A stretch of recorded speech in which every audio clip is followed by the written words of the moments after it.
بسم اللہ الرحمن الرحیم۔ ناظرین محترم، آج ہم آپ کو ویزا فری انٹری کنٹریز کی سیر کروانے کے لیے جا رہے ہیں۔ ویزا فری انٹری ان ممالک کے لیے ہوتی ہے جن کے آپس میں برادرانہ تعلقات ہوتے ہیں۔ آج ہم آپ کو شرم الشیخ لے کے جا رہے ہیں۔ شرم الشیخ ایجپٹ کا ایک انتہائی خوبصورت ساحلی سمندر کا شہر ہے۔ اس شہر میں انتہائی خوبصورت بیچز، ریزارٹس اور پہاڑ موجود ہیں۔ یہاں کی سیر کر کے آپ انتہائی لطف اندوز ہوں گے۔ ہم آپ کو اس شہر کی انٹری کے بارے میں انفارمیشن دیں گے۔ آپ جسٹ پاکستان سے ٹکٹ خریدیں گے شرم الشیخ جانے کے لیے۔ زیادہ تر لوگ فلائی دبئی یا سعودی ایئر لائن کی ٹکٹ ہی پرچیز کرتے ہیں۔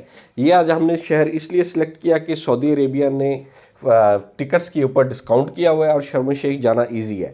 جسٹ آپ نے سعودی ایئر لائن کی ٹکٹ خریدنی ہے اور شرم الشیخ وہ آپ کو ایئرپورٹ پہ اتارے گی۔ شرم الشیخ ایئرپورٹ کے اوپر آپ کو جسٹ $5 پے کرنے ہوں گے، آپ کو شرم الشیخ کی انٹری مل جائے گی۔ اور اگر آپ $25 پے کرتے ہیں، $25 میں آپ کو ایجپٹ کا ویزا مل جائے گا، سٹیکر ویزا مل جائے گا۔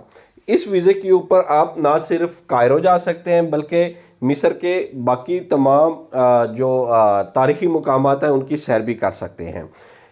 چونکہ مصر ایک ترقی پذیر ملک ہے، ان کی زیادہ تر جو ترقی یعنی کہ پاپولیشن کا انحصار ہے وہ اسی ٹورزم کے اوپر ہی ہے، تو انہوں نے ٹورزم کے اوپر اپنے آپ کو کافی زیادہ فوکس کیا ہوا ہے۔ شرم الشیخ کو اگر آپ دیکھیں، پاکستان اور مصر دونوں ایکولی IMF کے قرض دار ہیں، لیکن شرم الشیخ کو دیکھ کر آپ کو اندازہ ہوگا کہ انہوں نے اس فیلڈ میں کافی زیادہ آگے ہے پاکستان میں۔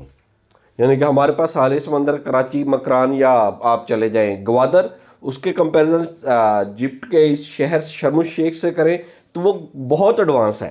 ڈیپ سی ڈائیونگ کا بہترین مرکز ہے وہ دنیا میں۔ تو انشاءاللہ آپ وہاں پہ جائیں، آپ اس کی سیر کریں گے اور انتہائی کم قیمت میں $5 میں آپ شرم الشیخ کا آپ کو ویزا مل جائے گا۔ اتنا ویزا آپ دنیا کے کسی بھی اور کنٹری میں جاتے ہیں تو نہیں ملتا۔ پورا مصر گھومنا ہے، اہرام مصر جانا ہے، کائرو جانا ہے، کائرو لائبریری جانا ہے، کائرو کے باقی مقامات پہ جانا ہے، تو اس کے لیے آپ کو صرف $25 خرچ کرنے ہوں گے۔ شرم الشیخ ایئرپورٹ سے کائرو تقریباً 700 کلومیٹر کے فاصلے کے اوپر ہے، اور بائی روڈ بائی بس وہاں پہ اسی وقت سروسز ساری کے ساری شرم الشیخ ایئرپورٹ کے بعد اویلیبل ہوتی ہے اور وہاں سے آپ جا سکتے ہیں۔ ایک اور چھوٹا سا آپ کو میں اس میں پلس پوائنٹ بتا رہا ہوں، جب آپ شرم الشیخ ایئرپورٹ اترتے ہیں یا شرم الشیخ کا سراؤنڈنگ آپ نے طے کر لیا، آپ کے پاس ایکسیس ٹائم ہے، اس ایکسیس ٹائم کو آپ یوٹیلائز کر سکتے ہیں۔ وہاں سے صرف آدھے پونے گھنٹے کی فیری ڈرائیو کے اوپر مالے آتا ہے، آپ مالے بھی جا سکتے ہیں۔ مالے مالدیپ کا کیپٹل ہے، تو وہاں پہ بوٹس کھڑی ہوتی ہیں، وہ آپ کو ایزیلی وہاں کی سروسز پرووائڈ کر رہی ہوتی ہیں اپنے وہ چارجز وصول کر کے۔ تو آپ اگر شرم الشیخ کا پلان کر رہے ہیں اور کرنا چاہتے ہیں تو اس کے ساتھ ساتھ آپ کو کتنی زیادہ فیسلٹیز ہیں، اس لیے آج کل پاکستانی ٹورسٹ اور انٹرنیشنل ٹورسٹ کا زیادہ تر فوکس شرم الشیخ ہی ہے۔ اگر آپ وہاں پہ جائیں گے، آپ کو وہاں پہ اتنا رش نظر آئے گا شرم الشیخ کے اوپر فارنرز کا کہ آپ کہیں گے کہ یار یہ تو مصر ہے ہی نہیں۔ اس کا انوائرمنٹ، اس کی گیدرنگ، اس کا اوڑھنا بچھونا، ادھر ادھر آپ جب پورا شرم الشیخ گھومیں گے، آپ کو یہ کسی یورپین بیچ سے کم نہیں ملے گا، کسی بھی یورپین بیچ سے کم نہیں ملے گا۔ آپ پورے کا پورا انہوں نے اس بیچ کو اتنا ڈیولپ کیا ہے، اتنی فیسلٹیز دی ہیں اکارڈنگ ٹو ادر بیچز کہ آپ اس کا تصور بھی نہیں کر سکتے کہ ایک ایجپٹ جیسا ملک، ایک ترقی پذیر ملک، ایک IMF کے قرض میں ڈوبا ہوا ملک اس حد تک اپنی اس انڈسٹری کے اوپر فوکس کر رہا ہے۔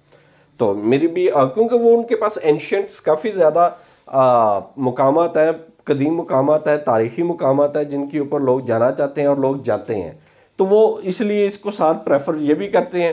شرم الشیخ اترے